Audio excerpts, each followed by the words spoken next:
Olá, já estamos de volta com o programa Arena do Futuro para o segundo bloco desse tema sobre os 3 descansos.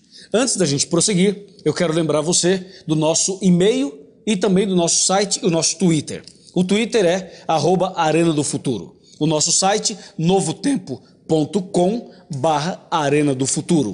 E o nosso e-mail é arenadofuturo@novotempo.org.br, onde você pode pedir o nosso curso bíblico e receber um DVD totalmente de graça na sua casa. É só ligar ou mandar o seu e-mail, tá bom? Bem, agora vamos continuar o estudo da Bíblia, falando um pouco mais sobre os 3 descansos. Deixa eu guardar o meu DVD.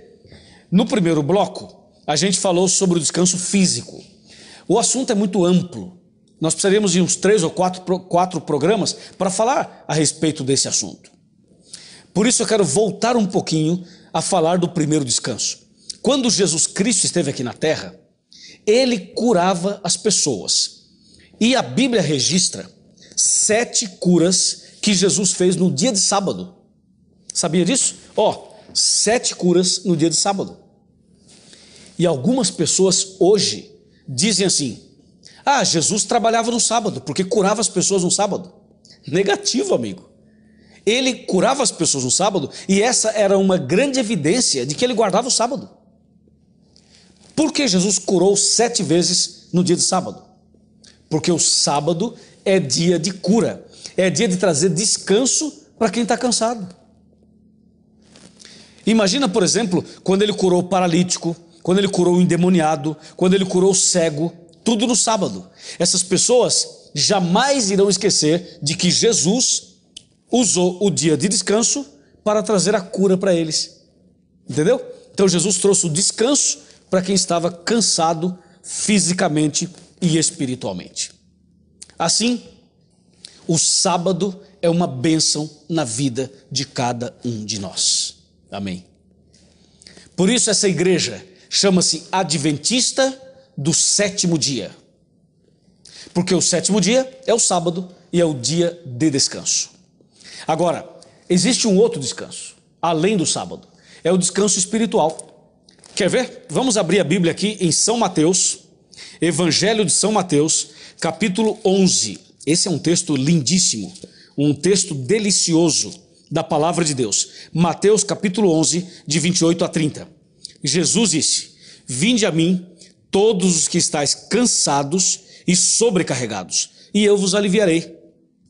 Tomai sobre vós o meu jugo e aprendei de mim, porque sou manso e humilde de coração, e achareis descanso para a vossa alma, porque o meu jugo é suave e o meu fardo é leve."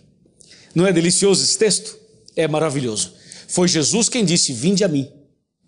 Agora, o que Jesus estava querendo dizer quando disse essas palavras? Na verdade, o "vinde a mim, os que estáis cansados e sobrecarregados, eu vos aliviarei", é um convite de Jesus, não somente para você ir à igreja, não somente para você ser um cristão. O que Jesus estava querendo dizer realmente é para que você fosse a Ele, abrisse o coração e confessasse todos os seus pecados. É assim que funciona. Quando Jesus fala "vinde a mim", Ele está dizendo: venha, se ajoelhe aos meus pés, ou se você não pode ajoelhar, pode ser sentado, pode ser em pé, mas venha em oração, abra o coração para Deus e confesse todos os seus pecados. Porque o que nos traz o peso, o que nos traz a sobrecarga, aquilo que realmente nos oprime, como diz o texto, é o pecado, não é outra coisa. A Bíblia diz: "Vinde a mim quem está cansado e sobrecarregado." É uma sobrecarga, é um peso acima da nossa capacidade. Quem faz isso é o pecado. Então Jesus está chamando você para você ir a Ele e colocar esse fardo sobre Ele, esse jugo sobre Ele, entendeu? Jesus fala assim: "Eu vos aliviarei", e diz: "Tomai sobre vós o meu jugo." Aí está o segredo. Você sabe o que é um jugo, né? Um jugo é aquela madeira que se colocava nos carros de boi, no lombo de um boi e no lombo do outro boi. É aquela madeira chamada canga, aquela canga, ou o jugo. Essa madeira tinha um objetivo. Quando os 2 bois, os 2 bois estavam juntos puxando uma carroça, um carro de boi, Eles tinham que ter essa madeira sobre o pescoço dos dois para eles andarem juntos. Se não tivesse o jugo, um iria na frente, o outro atrás. Resultado, não daria certo, aquele carro de boi iria tombar, virar. Então o jugo coloca um ao lado do outro e eles caminham juntinhos. Jesus está dizendo assim, ó, tomai sobre vós o meu jugo, porque o meu jugo é suave e o meu fardo é leve. Jesus quer que você coloque o seu jugo sobre ele e quer que o jugo dele esteja sobre você. É assim que está escrito. E como nós podemos receber o jugo de Jesus para caminhar com ele? É claro, Jesus está nos convidando a andar lado a lado com ele e colocar os nossos fardos, nossos pesos, nossos pecados, nossos pesares, nossas angústias, nossas aflições sobre ele. É isso que ele está dizendo. Algumas pessoas deixam de fazer isso com Jesus e acabam fazendo isso com um psicólogo. Entendeu? E vai para uma sessão e vai para outra. Eu não estou dizendo, veja, eu acho que psicólogo é importante. Eu acho que Deus usa os psicólogos também. Mas eu também entendo que Jesus é o maior psicólogo. Entendeu? Jesus é o maior de todos. Então vamos a ele. E se Deus entende que precisamos de uma ajuda de um profissional, ele vai nos conduzir também. Mas Jesus diz, vinde a mim. Quando você se ajoelha e começa a abrir o coração e confessar seus pecados para Deus, você vai ficando leve, suave, vai descansando, vai tendo paz no coração, vai tendo harmonia. É isso que tem que fazer, confessar os pecados a Deus. Agora atenção, não vá cometer aquele erro que uma pessoa cometeu, dizendo assim, Deus, perdoa todos os meus pecados, em nome de Jesus, amém. Não, não é assim. Você tem que ajoelhar e falar assim, querido Deus, ó, meu nome é Luiz Gonçalves, eu moro em tal lugar, nasci em tal lugar, sou casado, tenho 2 filhas, e vai contando para Deus tua vida. Senhor, é o seguinte, eu cometi tal pecado, e diga qual foi o pecado. Eu menti, eu enganei, eu fiz isso, eu fiz aquilo. Tem que confessar o seu pecado, chamando o pecado pelo nome. Entende? É assim que Jesus ensina. Você precisa abrir o coração a Deus, contando a sua intimidade, contando intenções do seu coração. Por exemplo, Senhor Deus, tu sabes que eu tenho desejos pecaminosos, desejos de traição.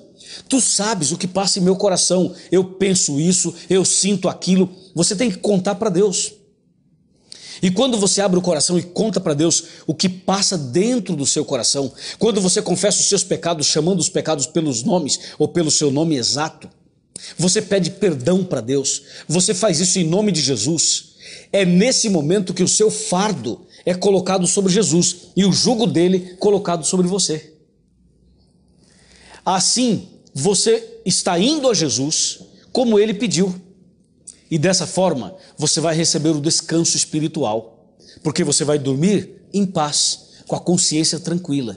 Se for necessário procurar uma pessoa e pedir perdão para uma pessoa, terá que fazê-lo. Se for necessário procurar alguém e falar assim, me desculpa pelo que eu falei, eu te ofendi, me perdoe, me desculpa, você terá que fazer isso. Se foi um roubo, se você pegou alguma coisa de alguém e você confessa agora o pecado para Deus e pede perdão, mas você roubou alguma coisa de alguém, terá que devolver. Tá certo? Você confessa o pecado para Deus, roubou alguma coisa, Senhor Deus, me perdoa porque eu roubei um microfone. Ok, Deus vai te perdoar, mas você tem que pegar o microfone e devolver. É assim. E se tem alguma coisa contra alguém, tem que pedir perdão para Deus e tem que procurar esse alguém e se acertar com ele. Ok?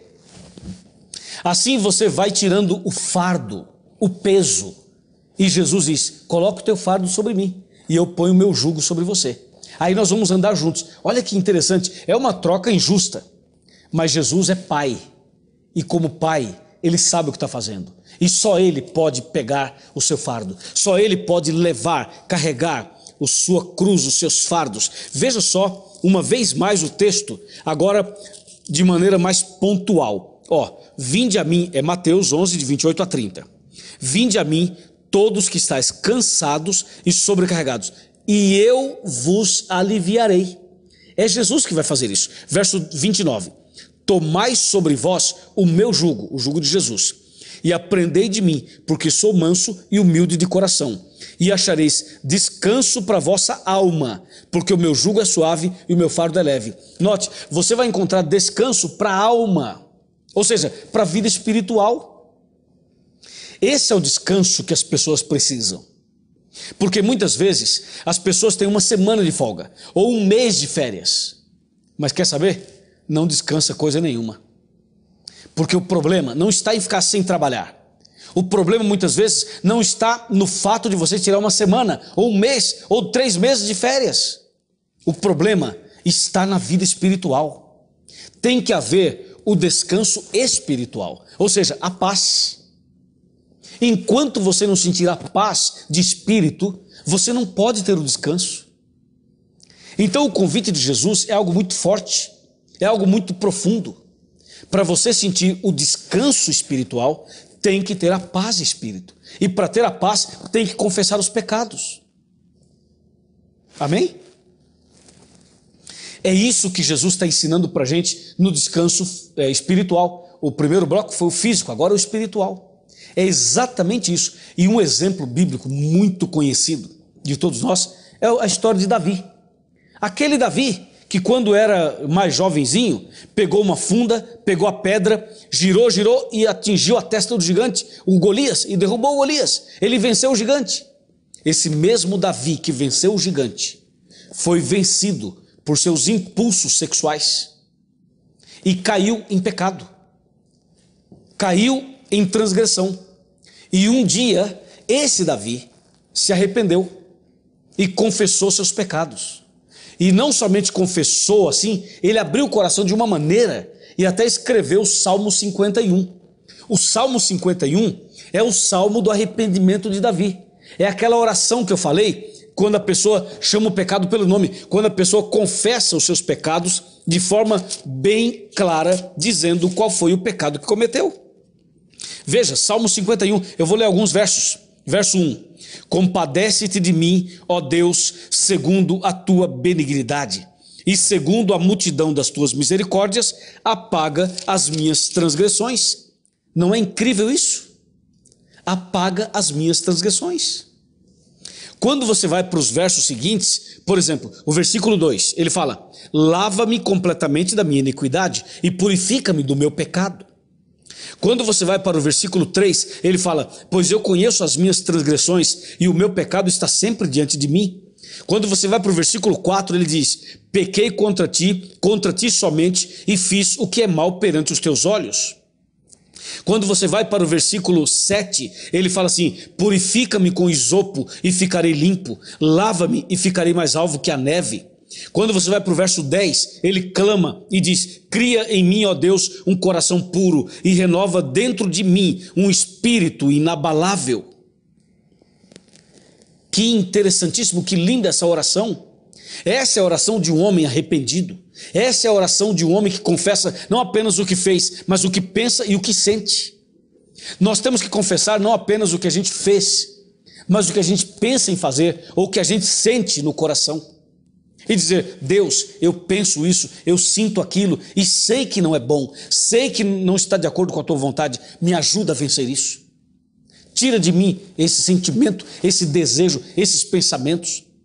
Transforma o meu coração, me ajuda a vencer, me ajuda a colocar sobre o Senhor Jesus os meus fardos e me ajuda a carregar agora ou a andar com o jugo do Senhor Jesus. É isso que significa o descanso espiritual. Eu pergunto: você se sente cansado espiritualmente? Você tem uma consciência culpada, um coração ferido? Como está a sua vida? Como estão os seus pensamentos e como está a sua vida espiritual? Chegou a hora de você dar a volta por cima. Chegou a hora de você começar uma nova vida, começar tudo de novo. Esse é o momento de você entender o segundo descanso. Abrir o coração, contar para Deus tudo o que se passa contigo e você vai ver a diferença. Depois você vai mandar um e-mail para a gente e vai contar: Pastor Luiz, que maravilha! Que maravilha! Deus me curou. Sim, Deus vai curar você. Se fizer isso que acabei de mostrar na Bíblia, Deus vai curar você. Você vai perceber que esses problemas, muitas vezes mentais, psicossomáticos, eles vão desaparecer. Aqueles que não dormem bem vão dormir. Aqueles que tomam remédio para dormir à noite não vão tomar mais. Por quê? Porque precisa encontrar o segredo da vitória. E o segredo da vitória é o Senhor Jesus. Vinde a mim. Vinde a mim. Então, por favor, vá a Jesus e receba estas bênçãos. Amém? Deus seja louvado. Falta o terceiro descanso. E para falar sobre o terceiro descanso, nós vamos fazer um intervalo. Você liga para alguém, chama os seus amigos, mais amigos, para assistir o Arena, e depois do intervalo eu volto com você. Até já.